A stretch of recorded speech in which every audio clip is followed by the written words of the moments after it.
مالك زعلان كده ليه؟ اصل كنت عشمان قوي. اصعب وجع بيجي من ناس كنت فاكرهم اهل.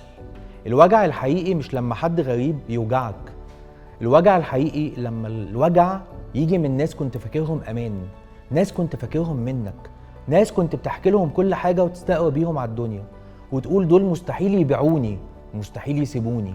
بس وقت الشده بتفتكر ان اقرب الناس ليك كانوا ابعد الناس عنك. ساعتها بتفهم ان وجع الغريب يومين بس وجع القريب سنين. تديهم ثقة يردوها بخيبة، تديهم أمان يردوه بوجع أكتر. والمؤلم إنك مش بتبكي على اللي خسرتهم، بتبكي على العشرة وعلى الذكريات وعلى المواقف اللي كنت متخيل إنها مستحيل تتنسي. بس فجأة كل حاجة بتتغير، وساعتها بتعرف إن الوجع مش في البعد، الوجع في الصدمة، مش في الفراق، الوجع في اللي باع العشرة.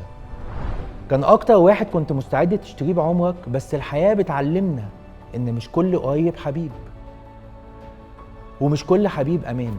ورغم كل ده ما تخليش حد يغيرك، ما تغيرش طيبة قلبك.